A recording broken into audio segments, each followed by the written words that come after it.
Ang Pilipinas ngayon. Narito na ang pinakamainit na mga balita na nakalap sa bawat sulok ng bansa. Ihahatid sa bawat Pilipino saan man kayo sa mundo. Ang Pilipinas ngayon. Pakinggan ang bawat kaganapan sa bawat lalawigan. Ito ang Pilipinas ngayon. Magandang araw po sa ating mga tagapakinig. Welcome po ulit sa ating programang Ang Pilipinas Ngayon. Ito po ang inyong lingkod, Steph Vicente. Samahan niyo po ako sa kabuuan ng ating palatuntunan. Tulad ng dati, mapakikinggan po ang ulat ng ating mga kapatid na himpilan sa probinsya, ang ating mga segmentong balitang negosyo at kalakalan, balitang sports at balitang artista, maging ang ilan sa mga pangunahing balita mula naman dito sa ating bansa. Yan po sa kabuuan ng ating palatuntunan, Ang Pilipinas Ngayon. Kumpleto, detalyadong balitaan, di papahuli sa mahahalagang kaganapan. Kamustahin ang inang bayan, ang Pilipinas ngayon. Sa mahalagang balita, nababahala si Pangulong Ferdinand R. Marcos Jr. sa mga impeachment complaint na inihain laban sa kanya hindi para sa kanyang sarili kundi sa posibleng epekto nito sa ekonomiya ng bansa. Muling iginiit ni Palace Press Officer at Communications Undersecretary Attorney Claire Castro na ang paghahain ng reklamo laban sa punong ehekutibo ay hindi lang nakakaapekto sa opisyal kundi sa buong bansa at ekonomiya nito. Gayunpaman, nirerespeto ng Malacanang ang pinakahuling kaganapan sa inihaing impeachment complaints laban sa Chief Executive. Samantala, tiwala si Pangulong Marcos na wala siyang ginawang mali. So, nababahala po ang Pangulo sa impeachment complaint na isinampas sa kanya hindi para sa sarili niya dahil alam niya na wala siyang ginawang mali at walang impeachable offenses siyang nagawa. Pero nag-aalala siya sa epekto nito sa ekonomiya.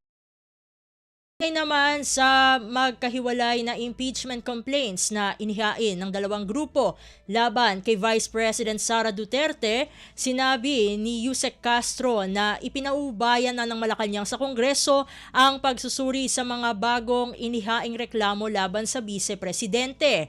Aniya, ang nasabing alegasyon ay halos kapareho rin ng mga naunang paratang. Giit pa nito, walang kinalaman ang Malacanang sa paghahain ng mga reklamo at nirerespeto nito ang proseso ng konstitusyon. I believe they are the same, almost the same allegations made even before when the first impeachment complaint was filed. So nothing new or maybe a little few. But even if we do not have any hand, we are not responsible to the filing of those complaints or impeachment complaints. So it's up to the Congress to evaluate and decide with regard to the subject matter. Si Palace Press Officer at Communications Undersecretary Attorney Claire Castro.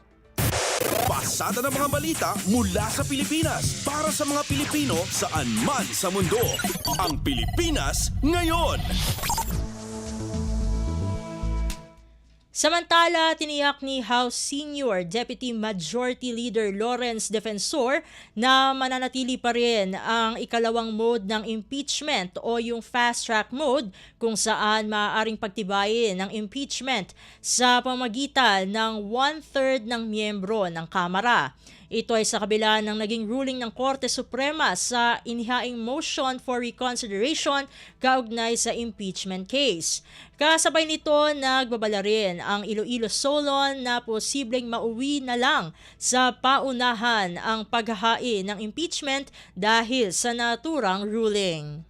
The fast mode stays, it cannot be removed because it is embodied clearly in the provisions of the Constitution. Not necessarily to make it harder, pero ngayon talagang paunahan na ang filing ng impeachment complaints. And what I'm afraid of is that kahit isang bogus impeachment complaint, kung nauna ka nag-file, pwede mong i-bar ang isang legitimate at totoong impeachment complaint with valid grounds and valid allegations supported by evidence. House Senior Deputy Majority Leader Lawrence Defensor. Kumpleto, detalyadong balitaan, di papahuli sa mahahalagang kaganapan. Kamustahin ang inang bayan, ang Pilipinas ngayon. Sa iba pang mga ulat, Pangulong Ferdinand R. Marcos Jr. pinabibilisan ang pagbabayad sa mga kontraktor na maayos ang trabaho sa mga kontratang pinasok sa pamahalaan.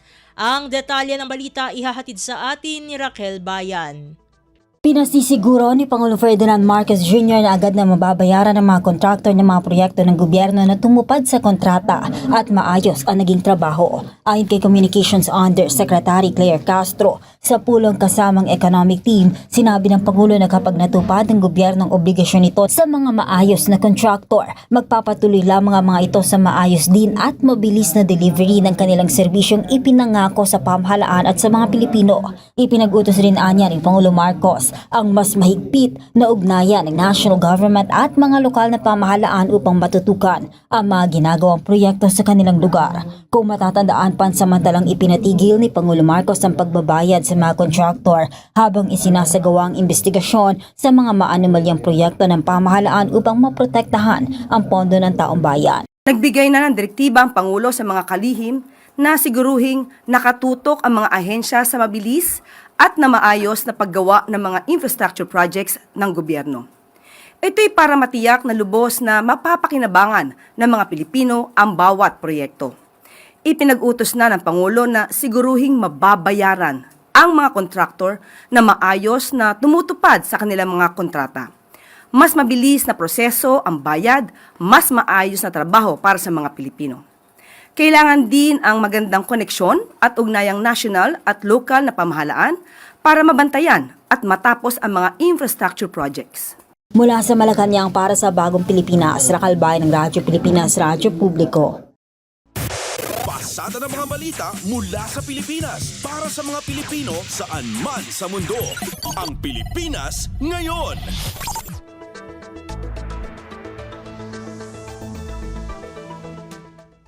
Samantala, irereklamo ng Ombudsman kay House Speaker Bogie D ang pahirapang pagkuha ng Statement of Assets, Liabilities and Net Worth o SALN ng mga kongresista na iniimbestigahan kaugnay ng maanumalyang flood control projects.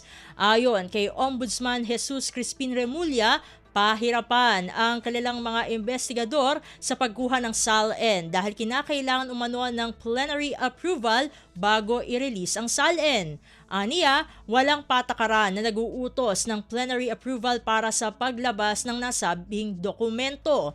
Ibinigyang din ito na mahalaga ang SALN sa pagresolba ng tinatawag na contractor controversy na may kinalaman sa posibleng conflict of interest sa ilalim ng Code of Conduct at Ethical Standards for Public Officials and Employees.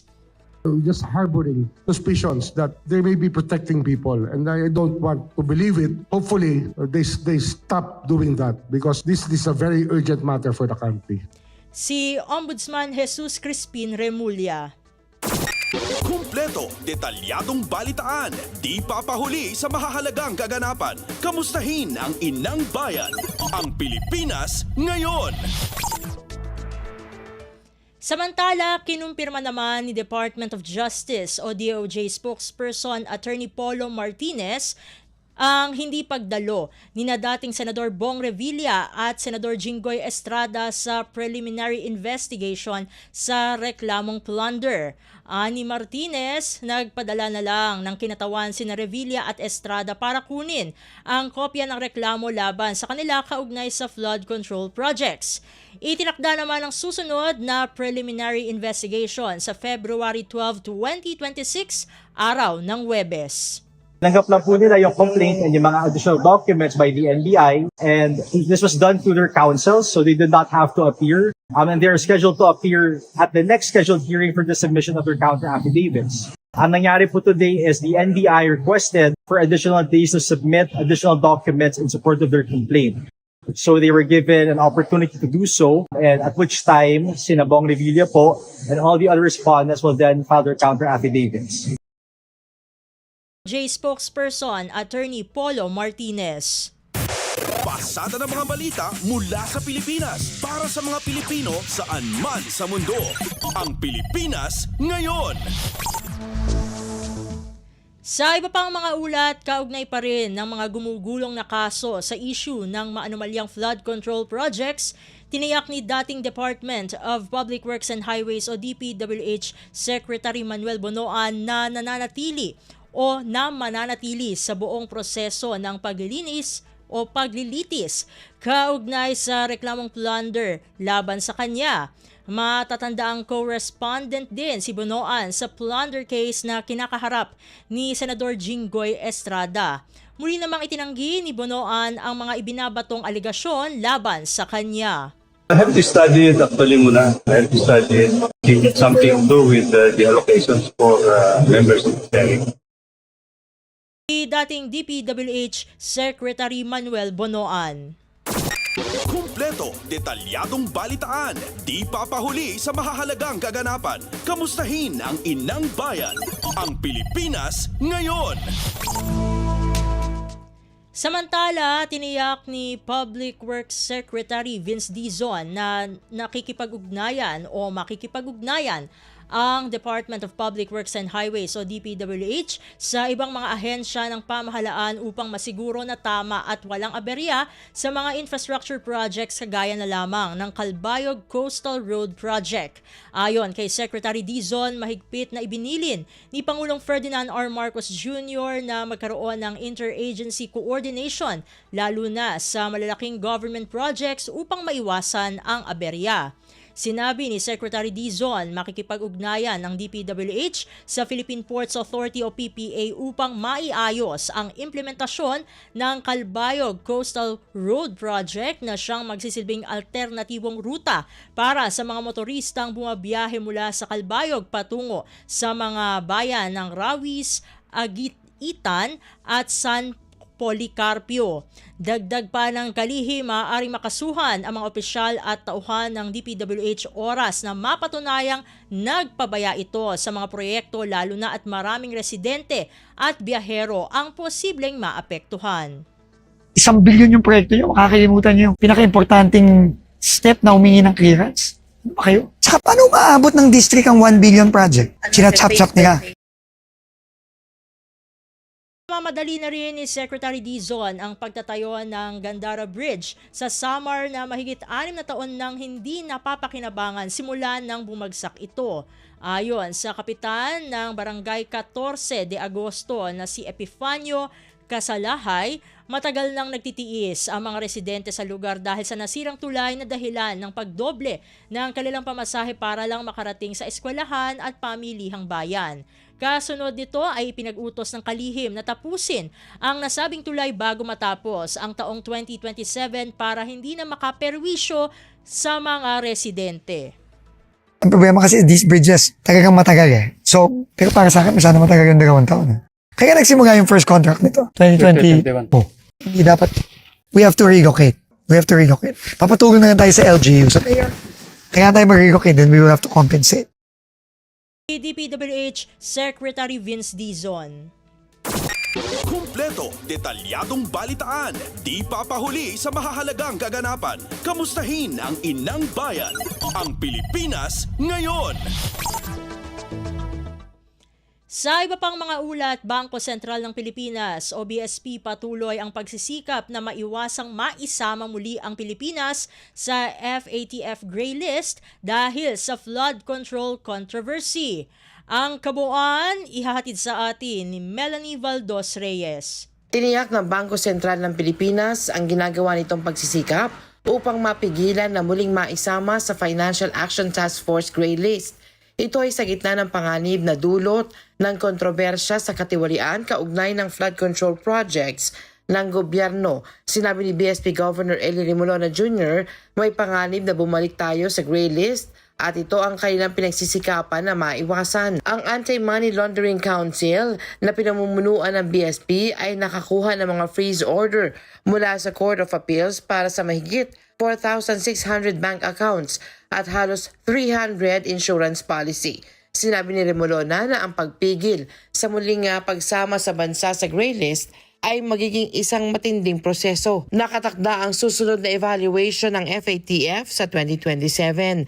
Ang pagsama sa Gray List ay nangangahulugan na may kahinaan ang isang bansa sa mga hakbang laban sa money laundering at pagpopondo ng terorismo. Para sa Bagong Pilipinas, Melanie Valdos Reyes, Radyo Pilipinas, Radyo Publiko.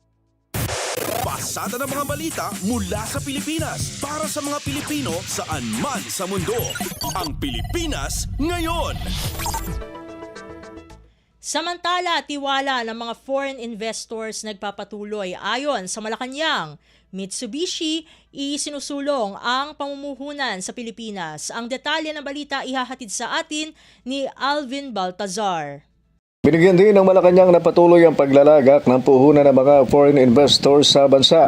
Ang pahayag ay ginawa ni Palace Press Officer Undersecretary Claire Castro sa gitna na din ng pinakahuling development sa impeachment complaint na isinampa kay Pangulong Ferdinand R. Marcos Jr. sa Kamara de Representante. Katunayan dito, ani Castro ang pagnanais ng Mitsubishi na maglagak ng kanilang puhunan sa bansa na may kinalaman sa larangan ng enerhiya, infrastruktura, manufacturing, at financial technology industry. Ang ganitong hakbang na pagnanais na makapagnegosyo sa bansa para sa Pangulo ayon kay Castro ay nagpapatunay lamang na walang patid na pagtitiwala ng mga malalaking kumpanya na mag-invest sa Pilipinas. Dahil dito, asahan niya ang mas maraming trabaho para sa taong bayan sa ilalim ng liderato ni Pangulong Marcos Jr. Pakinggan natin si Palace Press Officer Undersecretary Claire Castro. Para sa Pangulo, ang ganito mga hakbang ng foreign investors na patuloy na magnegosyo sa bansa ay nagpapatunay lamang na walang patid sa pagtitiwala ng mga malalaking kampanya na mag-invest sa Pilipinas. Mula sa Palasyo ng Malacanang para sa Bagong Pilipinas, Alvin Baltazar, Radyo Pilipinas, Radyo Publiko. Detalyadong balitaan, di papahuli sa mahahalagang kaganapan. Kamustahin ang inang bayan, ang Pilipinas ngayon. At bago tayo magpatuloy sa ating balitaan ay makakasama natin muli dito sa programang Ang Pilipinas Ngayon ng Octa Research Group dahil lumabas na po ang resulta ng Quarter 4 ng 2025 tugon ng Masa Survey. At nakatuon po ito sa Trust at Performance Rating, parehas po ni na Pangulong Ferdinand R. Marcos Jr. at Vice President Sara Duterte. At upang magkaroon tayo ng isang malalimang talakayan patungkol sa paksang ito ay makakasama na natin ang Presidente ng Octa Research na si Professor Ranjit Rai. Professor Rai, welcome po sa Ang Pilipinas Ngayon. Si Steph Vicente po ito ng Radyo Pilipinas World Service. Magandang hapon, Steph. Salamat sa imbitasyon at magandang hapon sa ating mga nakikinig at nanonood dito and all over the world. Maraming salamat po muli, Professor Rai, sa pagsama niyo po sa amin. Unang-una po, para lang po sa kaalaman ng ating mga tagapakinig, paano po muna isinagawa itong tugon ng Masa Survey para po sa fourth quarter ng taong 2025? Sa kaalaman ng ating mga kababayan, ang Octa Research lagi nagsasagawa ng survey ang quarterly. At so may first quarter, may second quarter, may third quarter of every year, and obviously may fourth quarter. Ito yung i-share namin ngayon ay fourth quarter, results ng fourth quarter survey for trust and performance ratings ng ating President and Vice President na sinagawa noong December 16 to 20. Ang respondents naman ay 1,200 respondents, and ang margin of error ay plus minus 3 percentage points. So very robust tong survey, maayos. Nationwide po siya ginanap. Balanced Luzon, National Capital Region, Visayas and Mindanao. At ano po ba yung kumbaga naging key findings po nitong quarter 4 2025 tugon ng Masa Survey na yun nga po tulad ng ating nabanggit kanina ay nakatuon sa trust at performance ratings ng dalawang kumbaga highest ranking officials ng ating pamahalaan. Okay, so yung ating unang finding ay sa kay President Ferdinand Marcos Jr., no? yung sa trust rating niya ay bumagsak ho, no? From 57% to 48%.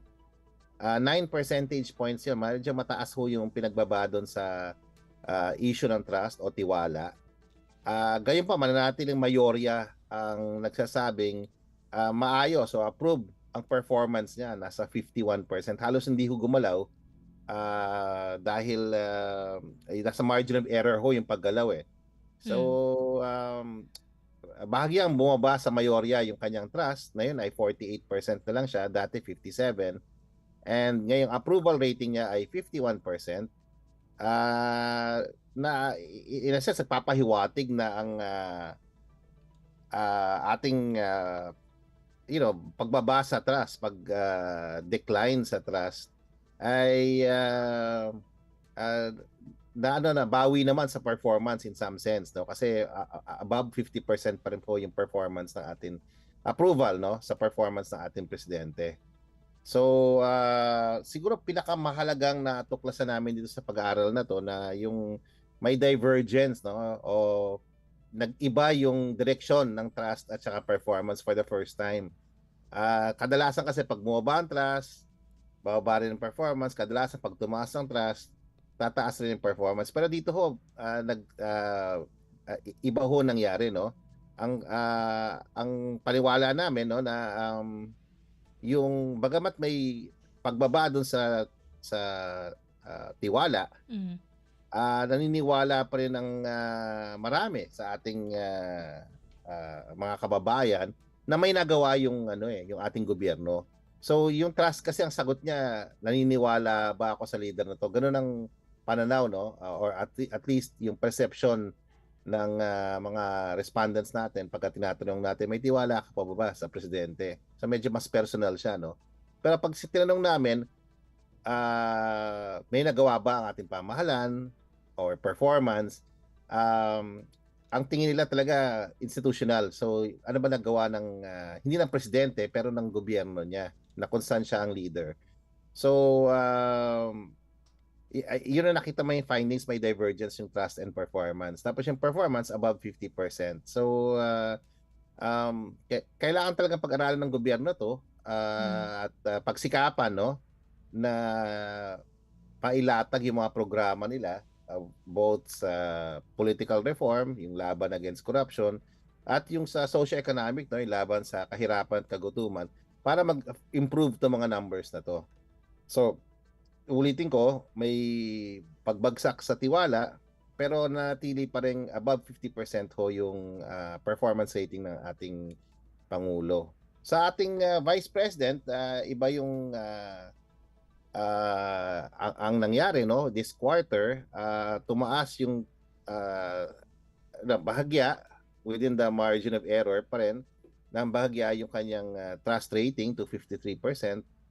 So halos wala nagbago, no, from the third quarter to the fourth quarter ng 2025. Pero yung performance rating niya po, yung performance rating ho ni VP Sara Duterte, tumaas ho to 54%. So medyo malaki yung tinaas niya. Significant yung tinaas. And kailangan sigurong ma-emphasize na nag-improve yung numbers niya this quarter. So malawak, matatag yung kanyang suporta, yung kanyang performance rating is significant yung pagtaas. So yan yung mga initial na takeaways natin dito sa survey na to. Professor Rai, nabanggit nyo na nga po kanina na bumaba yung trust rating ni Pangulong Marcos ng 9 points, no? Although, syempre, nabanggit nyo din na majority, considered pa rin na majority, no, ang nagtitiwala sa ating Pangulo. Bakit po kaya, ano po ba yung mga factors para masabi po natin na stable pa rin itong tala na ito kahit bumaba yung trust ratings ni Pangulong Marcos? Unang-una kasi walang sabay na pagbagsak ng performance or approval.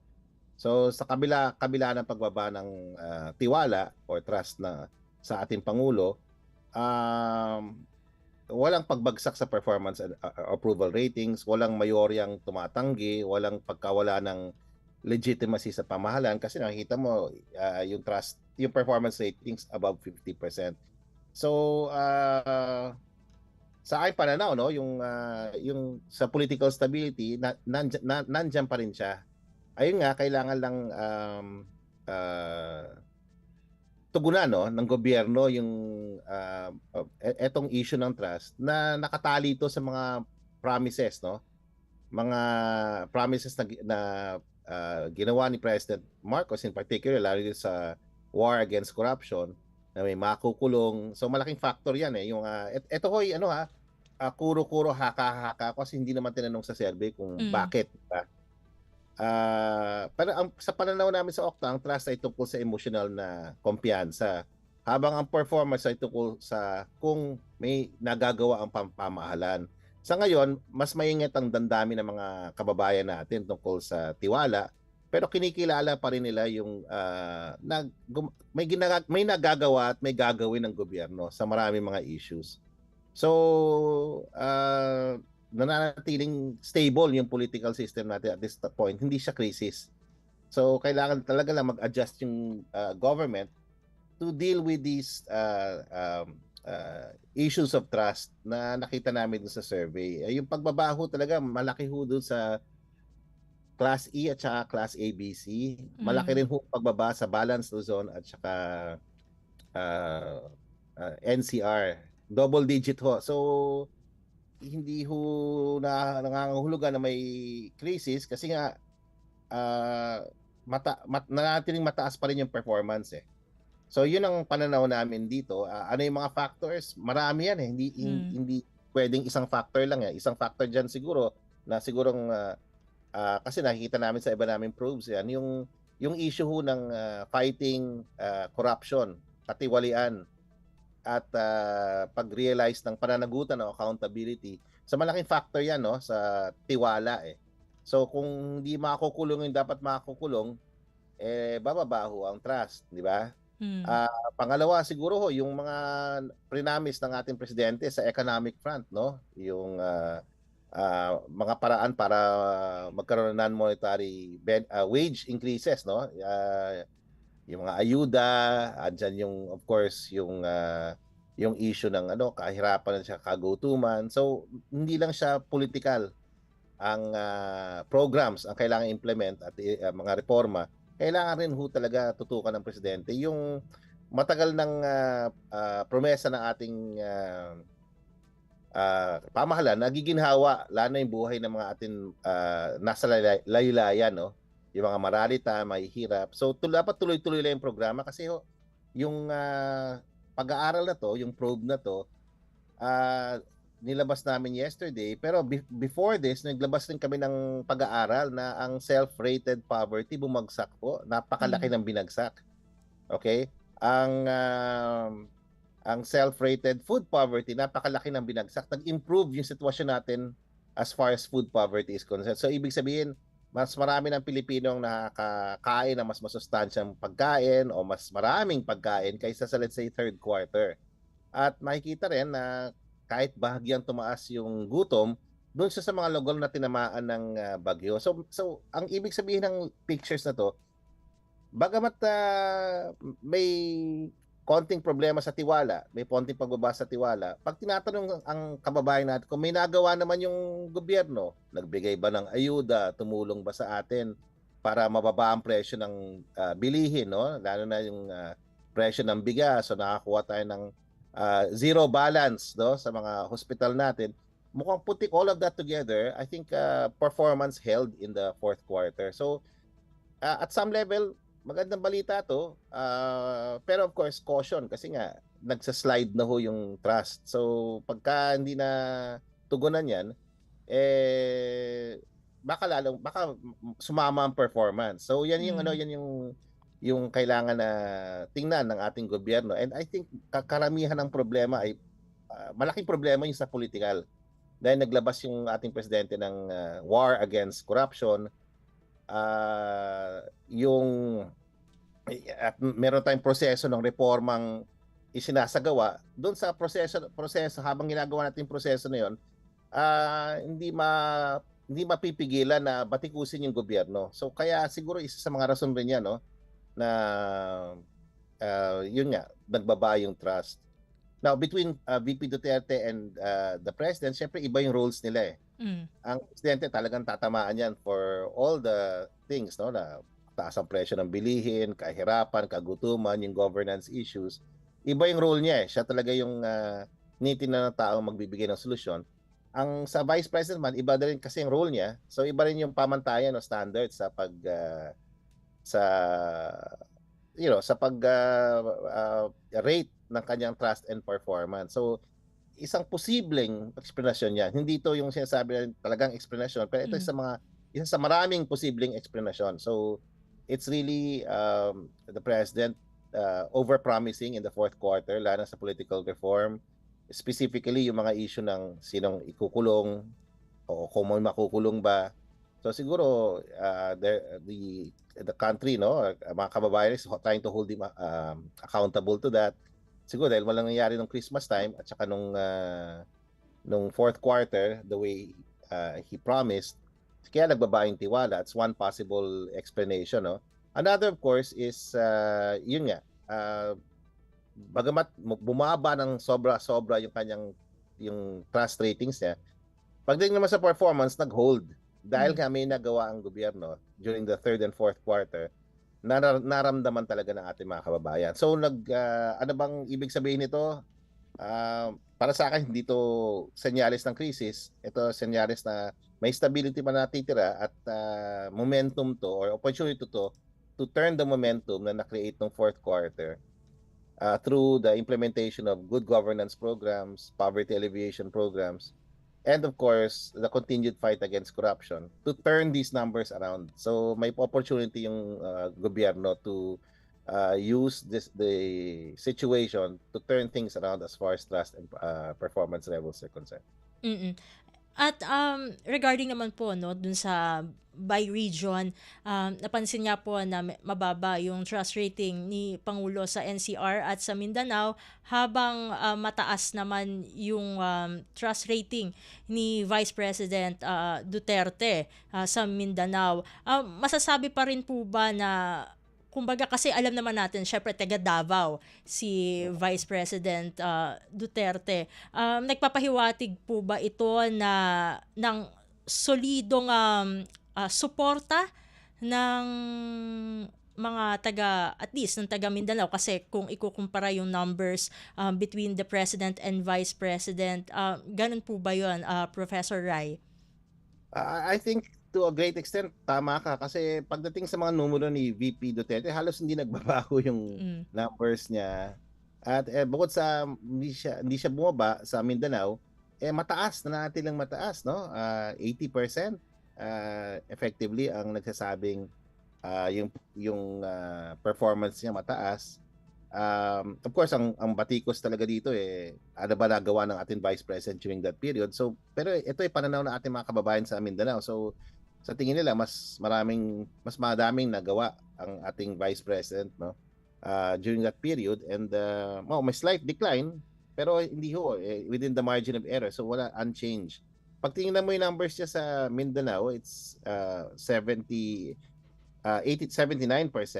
Pagdating naman sa NCR, it's 44%. Pagdating naman sa balance Luzon, it's 41%. So mas critical yung balance Luzon at saka NCR when it comes to the performance rating of the Vice President. So yun lang, mataas talaga yung kanyang, nadala yung ratings niya ng mataas na ratings sa Visayas at Mindanao. At ang pinakamataas ay sa Mindanao at 79%. Pero pagtingin mo sa classes, pagdating sa performance levels niya, makikita nyo, bumabaho ng bahagya dito sa Class E, pero mataas siya sa Class A, B, C, 22% kung tinaas. So yun ho yung mga istorya ng numbers niya with the performance, to a great extent also mirrors yung trust ratings niya. So kung tatanungin niyo kung bakit, again, ito perception ng mga kababayan natin na mas may tiwala sila kay VP Duterte. Hindi naman ibig sabihin mas may tiwala sila kay President Marcos. Iba kasi yung roles nila eh. Iba yung role ng Vice President at President. Either way, this is still good for the political system na the range is 45 to 55, which we consider still stable numbers for trust and performance ratings. Regarding naman po no dito sa tinatawag na ambivalence o pag-aalinlangan in the case po no of VP Duterte, ano po ba ang ibig sabihin nito sa simpleng paliwanag? Hindi nila alam kung mapagkakatiwalaan o hindi nila mapagkakatiwalaan, for example, si VP Duterte. Ganun rin. Hindi rin nila alam kung may nagawa o may gagawin in terms of performance si VP Duterte. So again, yung ambivalence another word for that is undecided. Hindi nila alam no kung may tiwala sila, positibo ang kanilang tiwala at positive ang kanilang rating in terms of or approval or sa performance. So yan ang ibig sabihin niya sa simpleng salita. So hindi nila alam, undecided, no? So at siguro maganda rin yan kasi itong mga ambivalent pwedeng through the hard work of the Vice President and the President pwedeng ma-turn yung mga yan imbis na undecided sila ay mag-approve at sila ay magtiwala. So yan yung part ng ating ito yung mga segment na ng ating population na pwede pang ma-influence no through the good works of both the Office of the President and the Vice President na mag-shift yung kailang perception to trust and approval. At bilang pangwakas no na katanungan po para sa inyo Professor Rai, sa pananaw po ng Okta Research no, ito siguro yung dapat dahil given the numbers, the results of the tugon ng masa survey for the fourth quarter ng 2025 at yun nga nakatuon ito sa performance and trust ratings ng ating Pangulo at Pangalawang Pangulo. Paano po ba dapat gamitin ng pamahalaan at ng publiko ang mga ganito pong klase no, na pag-aaral o survey? Okay, so ang survey ay isang snapshot siya ng panahon at ang snapshot ito ay yung Christmas time, no? Fourth quarter ng 2025. Ngayon, of course, marami na nagbago at nagbabago ang panahon. So magbabago pa yung mga numero na to. Okay, ang nakikita natin ay hindi kawalang it's not a political crisis kundi isang situation na mas mapanuring publiko, mas critical yung publiko ngayon kasi tandaan natin mataas yung trust at saka performance ratings ng president nung nagsimula siya. Siyempre mas critical sila ngayon, ano? Kaya ang unang bumababa diyan yung trust, then later on yung performance, no? Pero ganoon pa man, in this particular survey, mataas pa rin yung or mayorya pa rin ng ating kababayan ang nagsasabing they approve of the president's performance at ang performance ng pamahalaan kahit na bumaba ang kanilang tiwala kay President Marcos. Hindi siya crisis para sa akin, bagkus oportunidad para sa ating pamahalaan na maging mas masigasig pa, no? Na sipagan pa ang pag-implement, no? Sa implementasyon, sipagan pa sa implementasyon ng ating mga programa, no? Para sa pangkabuhayan, ang mga anti-poverty programs natin, ang mga infrastructure programs natin, para bumalik ang tiwala ng tao sa gobyerno at kay President Marcos. Oportunidad siya para mag-improve pa lalo kasi merong momentum eh. Gaya nga na sinabi ko, hindi lang natin titinan yung pag-aaral na to, meron pang pag-aaral tayong nilabas last week na nagsasabi mga kababayan natin, pagdating sa kahirapan, mas ginhawa yung buhay ko ngayon kaysa nung third quarter of 2025. So, at malaki ho ang pinagbago, no? Pagdating sa food poverty, ganun rin ho. At hindi lang kami ang survey company na nakakita nito, no? So, ito ay oportunidad para sa gobyerno na tingnan, okay, may nagawa tayong maayos, ituloy-tuloy na natin to. So, hindi lang para matumaas yung trust and performance rating natin, pero dahil ito yung ating na-promise sa ating mga kababayan na ginhawa under this administration. So dapat tuloy-tuloy ho yung mga programa, lalo na sa mga nakatutok sa atin mga mahihirap, lalo na sa Mindanao at Visayas kasi doon ang focus no of hunger and poverty. At tuloy-tuloy rin yung political reform, yung laban against corruption, yung katiwalian. At siguraduhin na may accountability na marirealize, may pananagutan na maaasahan no ang ating mga kababayan. So dapat makulong ang dapat makulong, mabalik ang pera. Pag ginawa ng gobyerno lahat to, I'm confident no na in the next quarter mas magi-improve pa yung kanilang mga numbers. And with that, maraming salamat Professor Rai sa pagsama niyo po dito sa Ang Pilipinas Ngayon. Sa uulitin po, God bless po at mabuhay po kayo. Maraming salamat sa pag-imbita sa Okta Research. Thank you.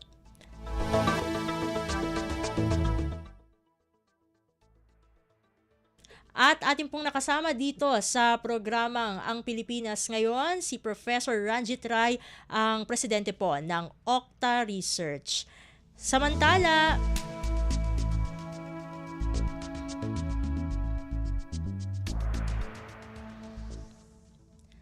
magpapasok tayo muli ng ilan pang mga balita.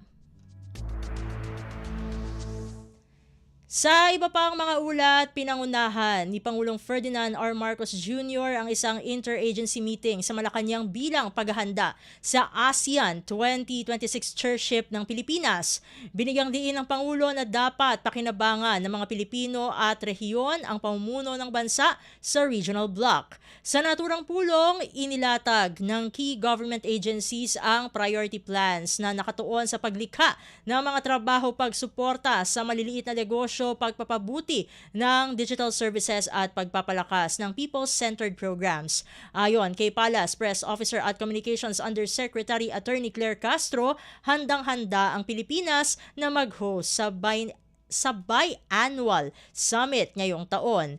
Partikular aniyang itinutulak ni Pangulong Marcos sa ASEAN ang pagtulong sa Bangsamoro Autonomous Region in Muslim Mindanao para sa nalalapit na Brunei, Indonesia, Malaysia, Philippines East ASEAN Growth Area o BIMP-EAGA sa ASEAN Summit. Sa ngayon, puspusan na ang pakikipag-ugnayan ng iba't ibang ahensya ng Pilipinas para sa paparating na ASEAN Summit. Palace Press Officer at Communications Undersecretary Attorney Claire Castro. Pasada ng mga balita mula sa Pilipinas para sa mga Pilipino saan man sa mundo. Ang Pilipinas Ngayon.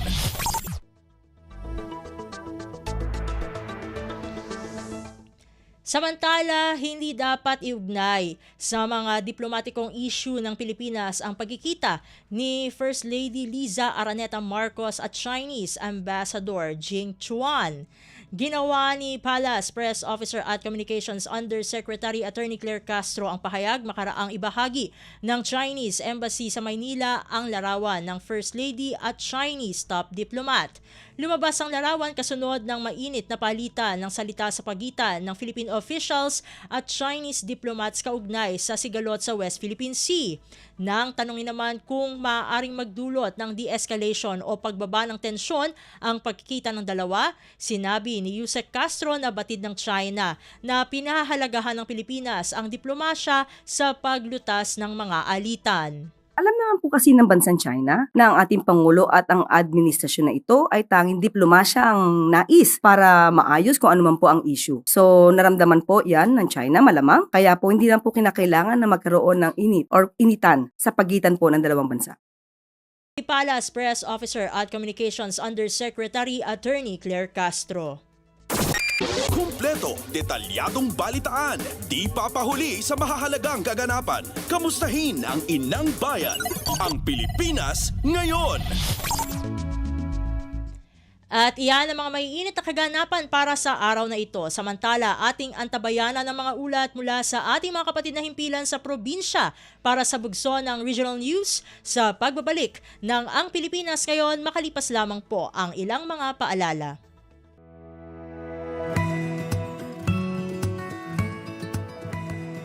Sa isang bagong Pilipinas, hindi dapat makambang pamilyang Pilipino sa mga bayarin sa ospital. Kaya naman sa Zero Billing Policy, libre ang inyong paggamot sa lahat ng mga Department of Health hospitals. Mapa-inpatient, outpatient, o emergency services. Isama na rin ang mga mamahaling gamot, lab tests, therapy, at marami pang iba. Libre ang inyong paggamot. Ang pangangalaga sa kalusugan ng mamamayan ay ang ating pangunahing tungkulin dahil ang serbisyong medikal ay karapatan at hindi dagdag pasanin. Paliwanag mo sa tao na hindi totoo yan. Dahil ang totoo, yung totoo ang dapat ninyong malaman. Nagkalat sa internet ang fake news Ang ginagawa ng fake news, tinatakot niyo yung tao. What they are doing is creating panic. We say no. Yung pagkalat ng fake news. And some of it's dangerous. Sana iwasan po natin pagsispread ng fake news. At di magpapakalat ng disinformation at misinformation ang kasulukuyang administrasyon. Stop telling us fake news because you're wrong. Para sa totoo at mapagkakatiwalaang mga balita at impormasyon, Radyo Pilipinas. Balita mula sa lalawigan sa bawat rehiyon ng ating bayan. Dito sa Ang Pilipinas Ngayon. Nagbabalik na po ang ating programang Ang Pilipinas Ngayon at narito na po ang bugso ng ating mga regional news. Dumako muna tayo sa Luzon. Philippine Statistics Authority o PSA sa Ilocos Norte. Katuwang ang mga munisipyo sa pagpapatupad ng mga libreng serbisyo kasabay ng selebrasyon ng Civil Registration Month ngayong buwan. Ang kabuang ulat ihahatid sa atin ni Rani Dorilag mula sa Lawag. Katulungan ti Philippine Statistics Authority, iti Ilocos Norte, dagiti nagduduma munisipyo ken dua syudad iti probinsya, may iti selebrasyon ti Civil Registration Month. Adan ti tema ti selebrasyon nga Navigating the Future Together, Advancing CRVS in Shaping the Global and Regional Data Ecosystem. Sigon kini Registration Officer 2 Johnson Jeff Asuncion, iti Provincial Statistical Office iti Ilocos Norte, adda ti bukod apakulo dagiti munisipyo iti panang celebrar ti Civil Registration Month kas iti libre akopya iti dokumento, free processing iti clerical error law wenno panagpakurihir kadagiti riro iti nagan ti birth certificate wenno marriage certificate. Inpatad ni Asuncion agpakurihir iti riro nagan kadagitoy a dokumento ket adda ti mabayadan a 1,000 pesos a processing fee. Imbabayan iti nasaong selebrasyon ket libre a maipaay detoy. Inbana nagpay na Asuncion nga adda dagiti target dagiti munisipyo a beneficiaryo kas iti 4Ps, gift giving activities kadagiti pagadalan ng runa kadagiti indigenous people, libre a rehistro ken dumapay a regalo iti vulnerable sektor. Mula Radyo Pilipinas Lawag, ito si Rani Dorilag para sa Radyo Pilipinas World Service. Balita mula sa lalawigan sa bawat rehiyon ng ating bayan. Dito sa Ang Pilipinas Ngayon. Inyong napakinggan ang ulat ni Rani Dorilag mula sa Lawag. Puntahan naman natin ang AGOO, 3 micro, small, and medium enterprises sa lalawigan ng La Union nakakuha ng halal certification at nagbukas. Kung saan nagbukas ito ng access sa mas malawak na merkado. Narito si Albert Kawile para sa balita. Si babalaygi ang nakagunod ti sertifikasyon ti halal ti talo a La Union-based micro, small, and medium enterprises amang lukat kadagiti gundaway kadagiti lokal ken international a merkado para iti napartak a dumakdakkel nga industriya ti halal. Dagiti negosyo bigbigen ti Department of Trade and Industry Region 1 ket pakairamanan ti Uncle Tom's Food Products, Lumboy Farms ken Tesis Mushroom House Food Products. Nangay ti recognition ceremony iti kalabas sa City of San Fernando, La Union, babayan ti halal Industry Development and Promotion Project (DTI). Ti sertifikasyon katinted ti Halal International Chamber of Commerce and Industries of the Philippines amang panaknak iti panagtungpal kadagiti naingat nga international standards. Saklawan ti amin natukad ti produksyon manipod iti panaggatang kadagiti raw materials aging iti panakaproseso ken panakaiwaras tapno masigurado ti kinadalos, kinatalged ken kalidad dagiti produkto. Ipaganat ti sertifikasyon ti panagcommit dagiti MSME ti La Union amang mang tungpal kadagiti sangalubungan akasapulan iti halal. Dayto iti mangpapigsa iti kinasagana da iti merkado ken mangpasayat iti abilidad da makadanon iti adadaw a konsumidor iti lokal ken sangalubungan. Suportaran ti ganwa ti panggap ti gobyerno amang papigsa kadagiti lokal a negosyo ken mangbangon iti inclusive ken sustainable economic ecosystem ti La Union ken ti entiro a Rehiyon 1. Manipod RP Ago, Albert Kawile para Radyo Pilipinas World Service. Balita mula sa lalawigan sa bawat rehiyon ng ating bayan. Dito sa Ang Pilipinas Ngayon. Inyong napakinggan ang ulat ni Albert Kawile mula sa Agoo. Dakoy naman natin ang Kabisayaan upang mapabuti pa ang serbisyo sa Eastern Samar Provincial Hospital o ESPH. Governor Evardone, personal na nagsagawa ng inspeksyon sa naturang ospital. Ang detalye ihahatid sa atin ni Penelope Pomida mula sa Borongan. Nagdumarin surprise visit ug inspeksyon hi Governor Ralph Vincent Evardone hay Eastern Samar Provincial Hospital kumu kapartihan nagpapadayon nga inisyatibo han gobyerno probinsyal nga mas mapaupay pa ang kalidad han serbisyo ng hospital han probinsyan Eastern Samar. Kaupod ni Governor Evardone hi Berlindo Moralios, Department Head han Human Resources Department nga nakipaghimang raw hirahan mga permanent nga job order nga empleyado han ospital. Tuyon inspeksyon nga personal nga may baruanan gobernador ang mga isyu ngan kabaraka nga naeksperyensyahan ng mga empleyado, sugad man ang mga kakulangan ha pasilidad, gamit o medical equipment sa ospital, agud makahimuhin kaangayan nga solusyon ngan mas mapaupay pa ang paghatag serbisyo ha mulupyuhan probinsya. Tikang Didia Syudad han Borongan, inihi Penelope Pomida para sa Radyo Pilipinas World Service. Balita mula sa lalawigan sa bawat rehiyon ng ating bayan. Dito sa Ang Pilipinas Ngayon. Inyong napakinggan ang ulat ni Penelope Pomida mula sa Borongan. Dumako naman tayo sa Sogod. Mga PDL sa San Juan District Jail nakatapos na sa KKDK program. Ang kabang ulat ihahatid sa atin ni Ria Mikate.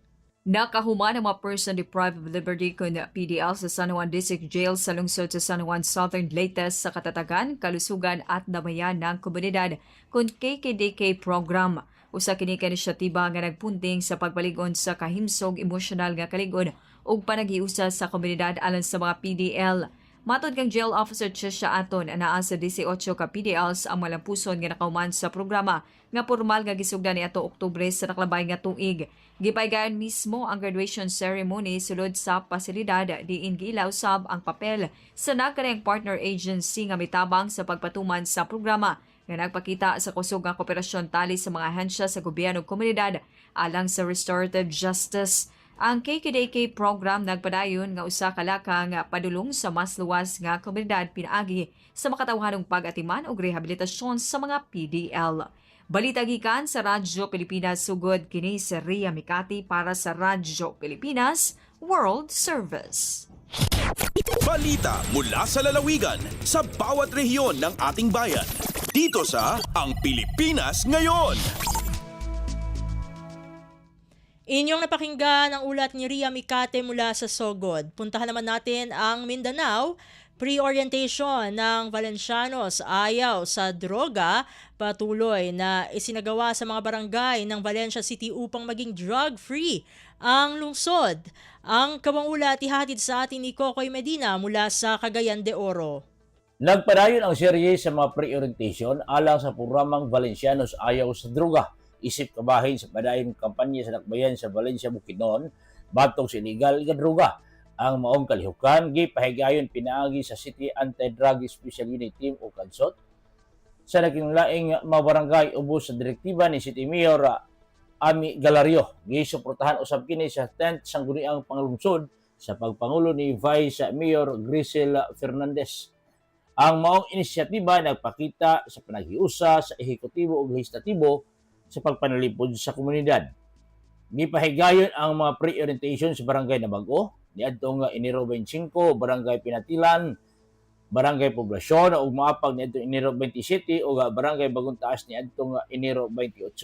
Pinaagi sa KADSOT gidasig ang mga anti-illegal drugs advocates o mga opisyal sa mga barangay nga magpabiling aktibo isip mata o dalunggan sa komunidad samtang gipasiugda ang papel sa katawhan sa citizen-based information collection program aron makabot nga mahimong drug-free ang dakbayan sa Valencia.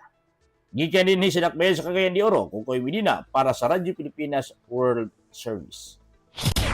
Balita mula sa lalawigan sa bawat rehiyon ng ating bayan. Dito sa Ang Pilipinas Ngayon. Inyong napakinggan ang ulat ni Kokoy Medina mula sa Cagayan de Oro. Dadako na tayo sa Zamboanga. Mga kapulisan sa Dipolog City nakatanggap ng mga binhi bilang bahagi ng selebrasyon ng PNP Day. Ang detalye ihahatid sa atin ni Bless Eboyan Lamar. Gisugdan sa probinsya sa Zamboanga del Norte ang tuig 2026 pinaagi sa serbisyo o pagpaligon sa sektor sa agrikultura. Gidala ang unang kadiwa ng Pangulo karong tuiga dito sa Camp Lieutenant Geogracias J. Hamak sa Barangay Sikayab, Dipolog City isip bahin sa pagsaulog sa PNP Day. Ang kalihukan na himong usa ka one-stop shop diin gipahigayon ang nagkadaiyang frontline nga serbisyo sa gobyerno. Subay sa tema nga serbisyong nararamdaman kapulisan maaasahan ang opisina sa Provincial Agriculturist nagpaghatag og tabang pinaagi sa Kuyugta Agri-Serbisyo Program. Lakip ni ini ang 459 ka pakete sa binhi sa utan, 45 ka pakete sa binhi sa mais ug 300 ka punla sa utan ang gipanghatag ngadto sa 153 ka benepisyaryo kasagaran mga miyembro sa kapulisan. Sumala sa mga opisyal tumong sa programa ang pagpaligon sa food security ug pagdasig sa kaugalingong produksyon sa pagkaon sa komunidad. Gikan diri sa Radyo Pilipinas Zamboanga, kini si Bless Eboyan para sa Radyo Pilipinas World Service. Balita mula sa lalawigan sa bawat rehiyon ng ating bayan. Dito sa Ang Pilipinas Ngayon.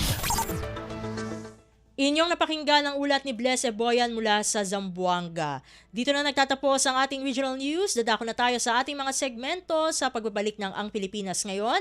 Amin pong ihatid sa inyo ang segmentong Balitang Negosyo at Kalakalan, makalipas po ang ilang mga paalala. Huy, nabiktima ka na ba ng fake news sa panahon ng digital media? Learn how to spot fake news. Check the source. Kung di legit, dapat magduda. Check the purpose. Informative or troll post at clickbait lang. Check the ownership. Mapagkakatiwalaan ba ang pinagkukuhanan nito? Check the time and date. Baka naman outdated na yung news na yan, ha? SPOT. Together, let's spot fake news. Tiyakin ang katotohanan, fake news ay labanan.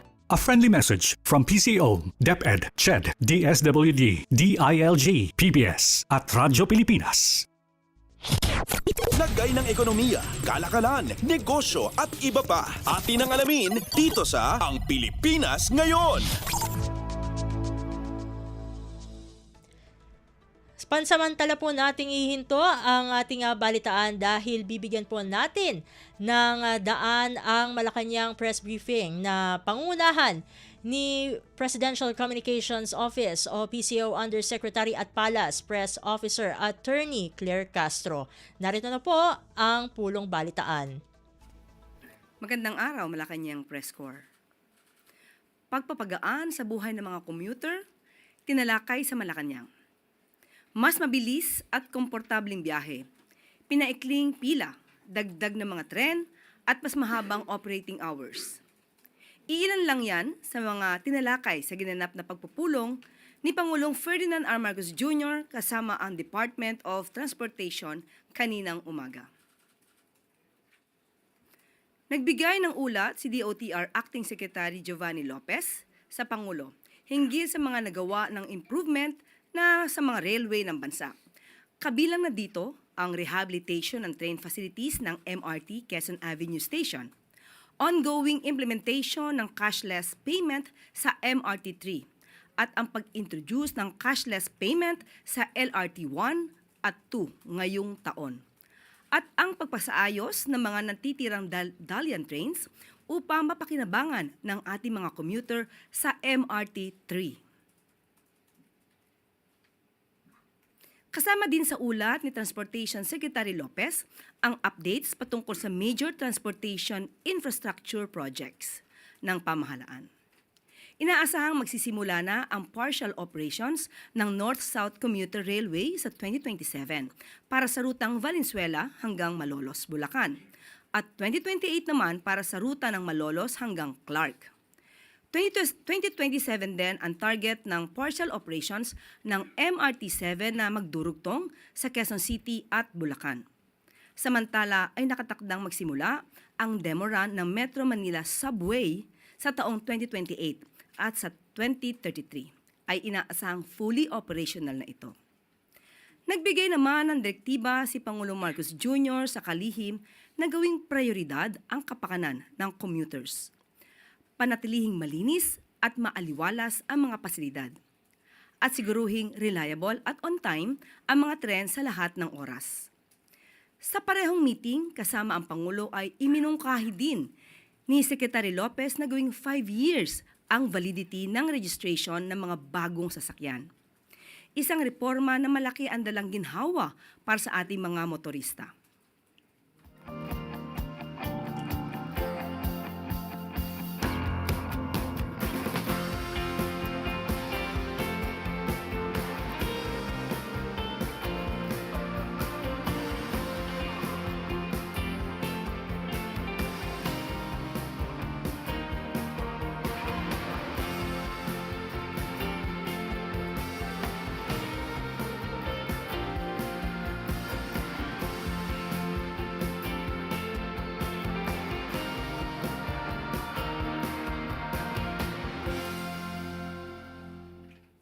Karagdagang 7.372 billion pesos para sa mga guro at kawani ng paaralan. Inaprubahan ni Pangulong Marcos Jr. Alinsunod sa kautusan ni Pangulong Marcos Jr., naglabas ang Department of Budget and Management sa pangunguna ni Acting Secretary Rolando Toledo ng karagdagang 7.372 billion pesos. Layunin nito na matustusan ng buo ang natitirang cash requirement para sa fiscal year 2025 Service Recognition Incentive o SRI ng mga kwalipikadong guro at non-teaching personnel sa buong bansa. Inaprubahan ng DBM ang kaukulang Notice of Cash Allocation hinggil dito noong January 27, 2026. Sa pag-aproba ng karagdagang cash allocation, maaari ng bayaran ang natitirang balanse upang matanggap ng mga kwalipikadong benepisyaryo ang buong halaga ng kanilang incentive. Matatandaan na naglabas si Pangulong Marcos Jr. noong December 11 ng Administrative Order No. 40 na nagbibigay pahintulot sa pagkakaloob ng one-time SRI sa lahat ng kwalipikadong kawani ng pamahalaan para sa taong 2025. Sa ating mga guro at non-teaching staff, maraming salamat po sa inyong serbisyo at pagsisikap upang gabayan ang kabataan. Saludo po sa inyo ang pamahalaan at ang buong bayan. Mabuhay po kayo.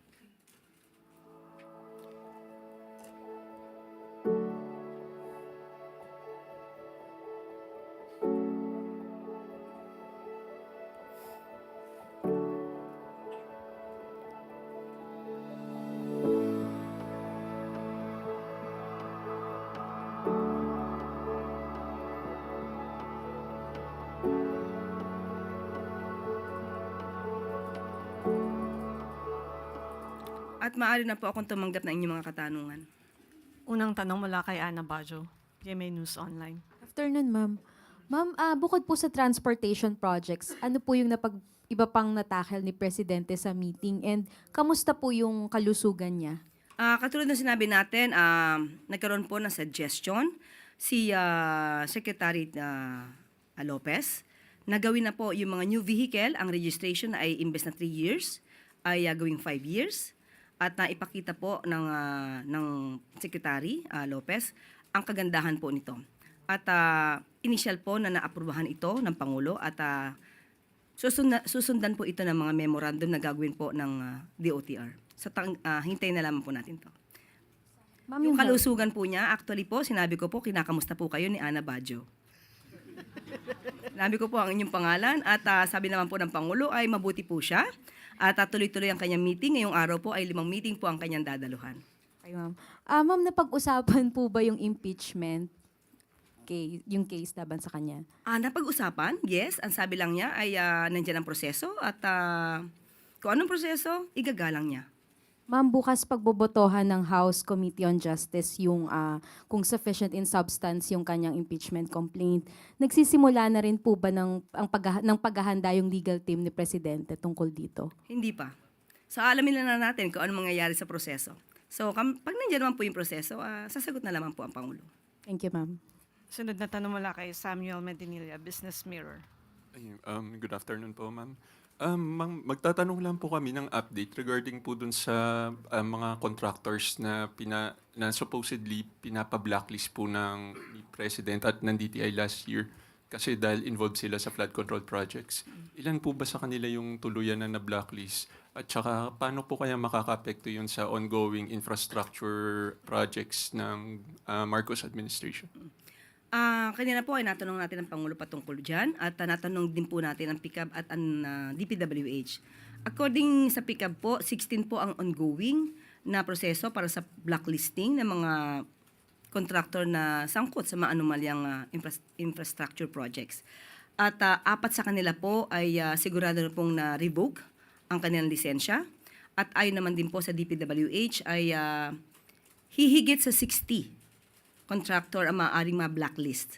Pero ang sabi po ng Pangulo, kahit po magkakaroon tayo ng blacklisting ng ibang mga kontraktor, ay hindi po maaapektuhan ang tuloy-tuloy na pagsasagawa ng mga infrastruktura sa bansa natin dahil marami pa po ng mga kontraktor na masasabi natin na maaayos magtrabaho. Magbubukas po ng pintuan itong sinasabi ng Pangulo na ang matitino at maaayos na mga kontraktor ay babayaran agad. Yan po kasi ang pag-uutos ng Pangulo noong nagkaroon ng huling pagmi-meeting with the economic team. So, hindi po kailangan matakot ang mga contractor at ang mga nasa industriya na makipag-negosasyon at makipag-transact sa gobyerno dahil ang pangako po ng Pangulo, babayaran po ang lahat ng mga contractor na maayos magtrabaho. Follow-up lang po. Yung nag-present po si Pangulo nung list ng mga contractors, meron po doon na karamihan po sa kanila yung nakakuha ng projects ng DPWH. Kasama po sila doon sa parang nasa shortlist. Ngayon pong kasama po ba sila doon sa iba blacklist na 16? Tititignan pa po kasi yung 4 pa lang po ang natanggalan ng lisensya. So yung iba po ongoing pa po yung ibang investigasyon. Pero kung karamihan po kasi ng projects kasama po doon sa top 10, hindi po ba makakapigil po yun doon sa mga ongoing projects ng DPWH? Yung binabanggit mo bang top 10 ay yung nasabi ng Pangulo noong una? Opo. Okay. Hindi naman po pinangalanan agad ng Pangulo kung sino mga anomalya doon. Binanggit lang po niya yung mga top 10 contractors. Pagka po napatunayan na sila talaga po ay involved, ayon sa pag-iimbestiga po, mapablacklist po talaga sila. Thank you po. Next question mula kay Lizelle Pardilla, PTV.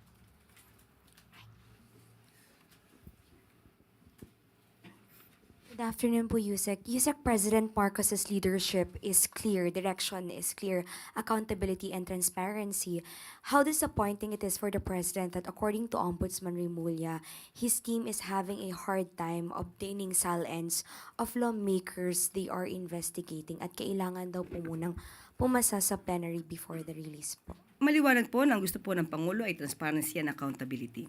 Pero may kanya-kanya pong rules na sinusunod ang bawat departamento. Meron po tayong separation of powers na tinatawag at kung ano man po ang rules ng House of Representatives or Kongreso patungkol po dyan, yan po ay ginagalang ng Pangulo. Iniiwasan po ng Pangulo na magkaroon ng executive overreach. So, iniiwasan po ng Pangulo na magkaroon ng executive overreach. Sunod na tanong mula kay Maricel Hatili, TV5. Good afternoon. Yusek, what do you think of the proposed no work, no pay for all lawmakers, including senators and congressmen?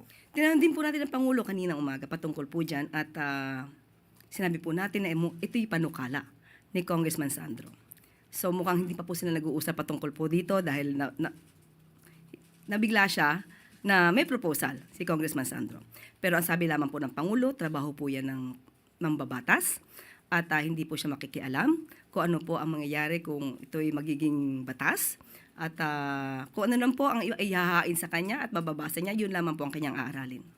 But at least do you see advantages and disadvantages if this bill pushes through? Muli, yun lamang po kasi ang nabanggit sa atin ng Pangulo. Pero kung pag-uusapan po in general, maganda po ito dahil po para malaman naman nila na ang mga taong hindi nagtatrabaho ay hindi naman dapat na makinabang sa pondo ng bayan. Pero muli, inuulit natin ang sinabi ng Pangulo, hindi po niya saklaw ang paggawa ng batas. Sunod na tanong mula kay Rafi Ayeng, Daily Tribune. Good afternoon, Yusek. Doon po sa ASEAN Summit preparation, may mga observers po kasi na nagsabi na yung venue ng recent ASEAN Ministers meeting is in a casino hotel na bawal sa mga Muslim delegates. So how the government can rectify this and how the organizing committee chooses the venue for this year's summit at kung may bidding po ba na nagaganap for this? Una-una po, there's nothing to rectify dahil kung ito naman po ay hotel, casino, at ang nature ng event ay gagamitin po ito para sa isang international event like summit, hindi po para magsugal, wala naman po nilalabag na protocol ang bansang Pilipinas. So iba po kasi ang usapan kung pupunta doon para magsugal. Pero kapag ka po ang hotel, although may kasamang casino, pero ang purpose po ay umattend ng isang event, hindi po naman wala po nilalabag na anumang protocol ang Office of the President or ang administrasyon na ito. Patungkol po naman sa sinasabi nating procurement, ang proseso po na ito ay mahigpit po na tinututukan at kasama na rin po ang evaluation, of course, at ang nature ng event. Pero ang katulad pong itong event ay masasabi po nating high-profile international events na karamihan po ay nagko-qualify po for exemptions from standard open competitive bidding, allowing for alternative procurement methods katulad ng negotiated procurement at direct contracting. Transparent din po ba ang pag-release na kung magkanong pondo ang magagastos for this summit this year? Nagre-report naman po at makakaasa po kayo dahil ang Pangulo po ayaw po niya ng usapin patungkol sa korupsyon, kaya po makakaasa po kayo dyan.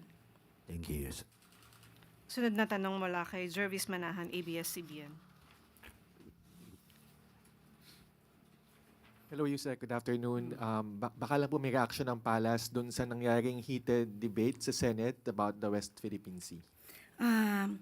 Ang usapin po, kung nagkaroon po man ng debate sa Senado, yan po ay kanilang mandato, pag-usapan kung anong issue, at yan po ay parte ng pagiging democratic country. Pero alam po natin ang posisyon ng Pangulo patungkol po sa West Philippine Sea. Unang-una po ay dapat na ipaglaban, protektahan kung ano man ang interes na mayroon ng Pilipinas at kung ano man po ang nagiging issue sa ibang bansa, gagamit pa rin po tayo ng matatag, malakas, ngunit may diplomasya na pakikipag-usap. Thank you po. Sunod na tanong mula kay Christian Bascones, PRTV.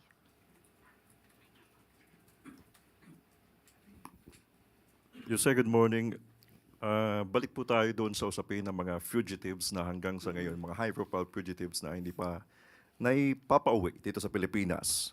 Sabi ni Representative Toby Tiangco, mismo daw ang NBI ang umamin na hanggang ngayon wala pang red notice. Kumbaga, ang quote-unquote na sinabi niya, it is sad because the NBI itself admitted they have yet to receive an answer from Interpol for their request for a red notice. Sigurado po ba tayo natutugon po ang Interpol sa hinihiling nating tulong sa pagpapabalik sa Pilipinas kay Zaldico? Yes, Christian, maliwanag yung tanong mo.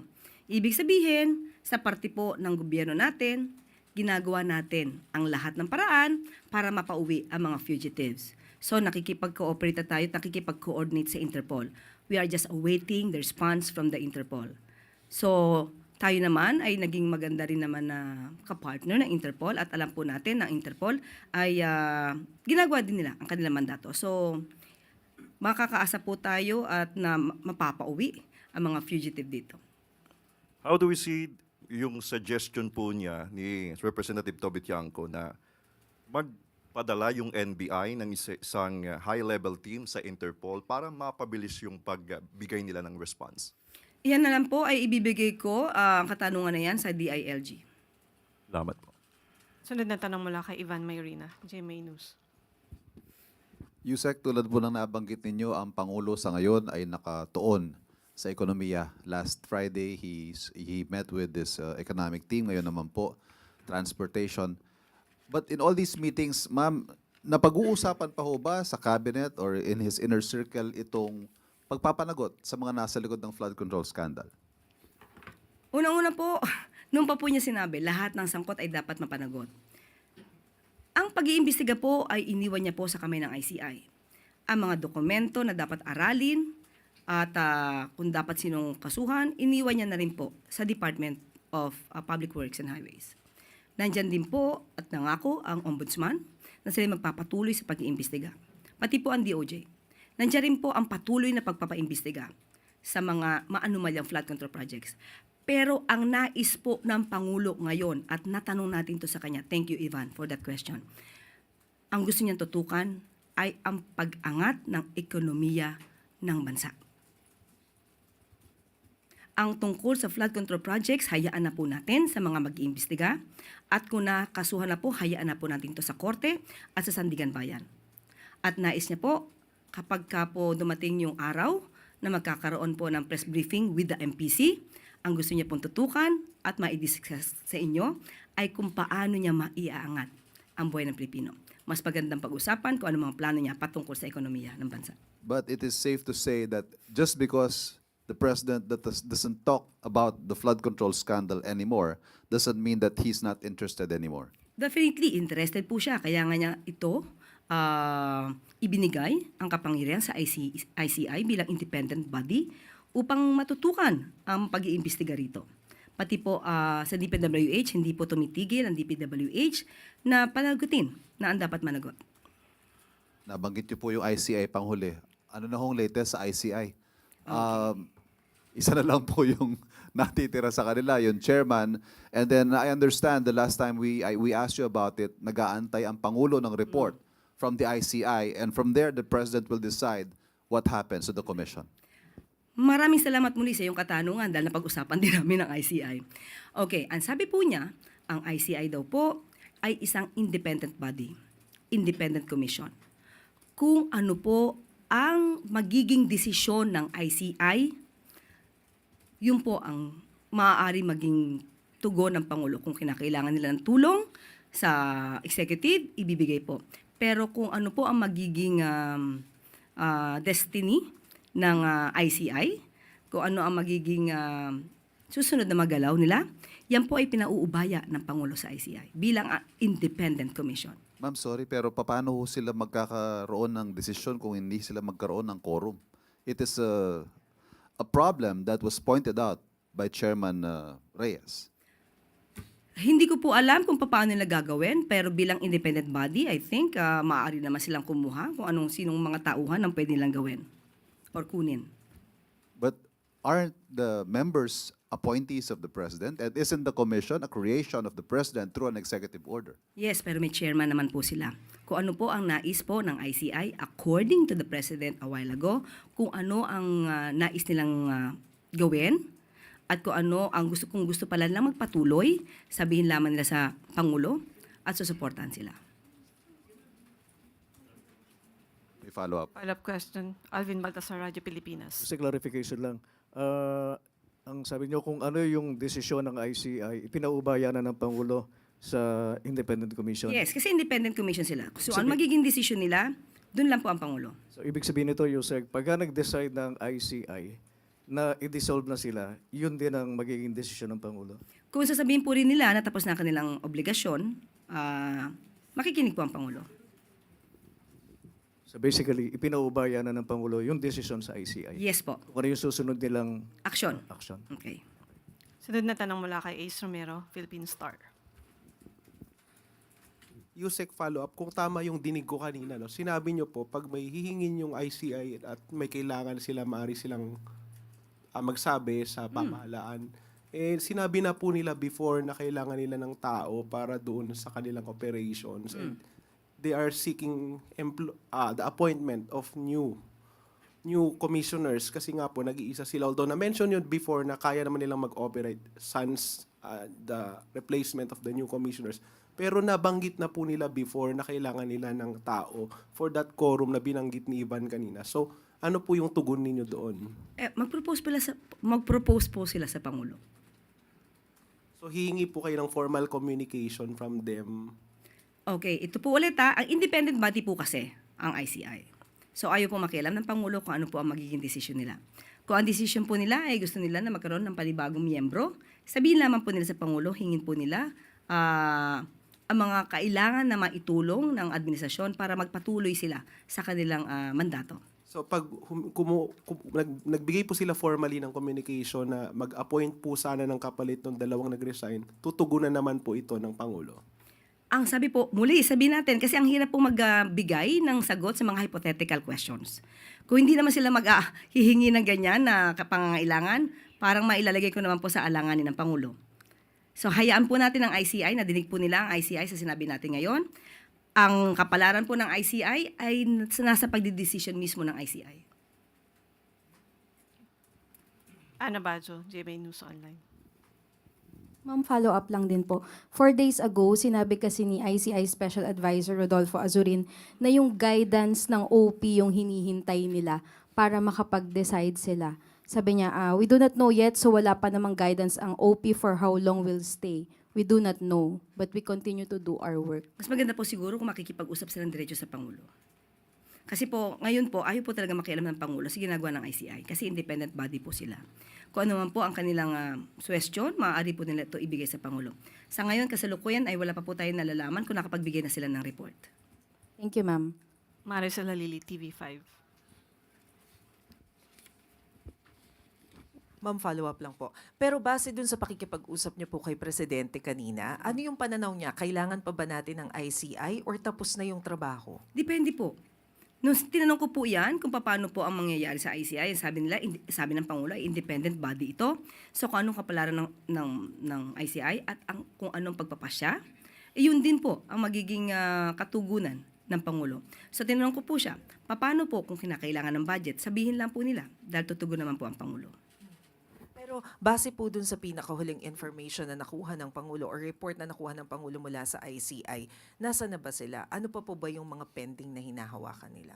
Sa ngayon po, katulad ng sinabi ko kanina, hindi po natin alam kung meron na po sila na ibigay na report. Ang nadidinig lamang po niya ay tapos na po talaga ang naging trabaho ni Secretary Babe Singson at sa dating Commissioner Fajardo. So siguro po mas maganda kung makakapagbigay sila ng complete report patungkol sa kanilang mga natapos para po mapag-usapan kung ano po talaga ang gusto ng ICI. Salamat, Malacanang Press Corps. Balik pa sa Yusek Claire.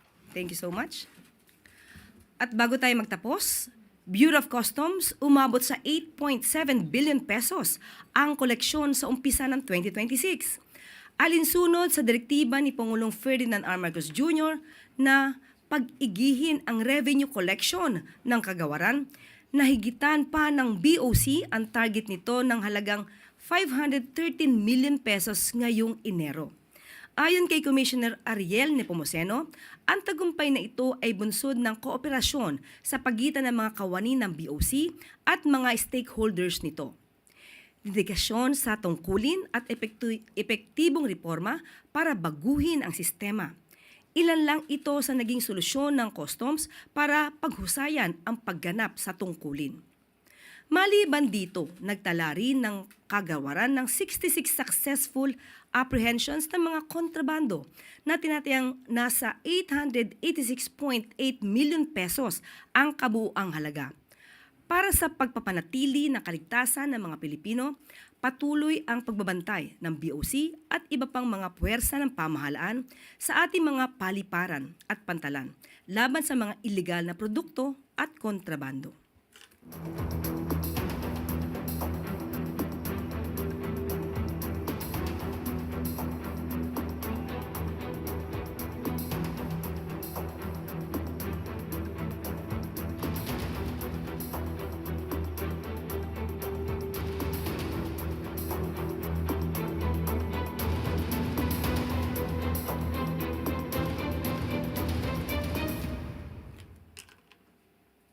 At dito na po nagtatapos ang ating press briefing. Magandang araw para sa bagong Pilipinas. Inyo pong napakinggan ang Malacanang press briefing na pinangunahan ni Communications Undersecretary at Palace Press Officer Attorney Claire Castro. Dito na po nagtatapos ang ating programang Ang Pilipinas Ngayon. Ito pong muli ang inyong lingkod, Steph Vicente. Mabuhay po tayong mga Pilipino. At yan ang Pilipinas Ngayon. Muling samahan sa parehong oras at alamin ang pinakahuling mga kaganapan at balita saan man kayo naroon. Ang Pilipinas Ngayon.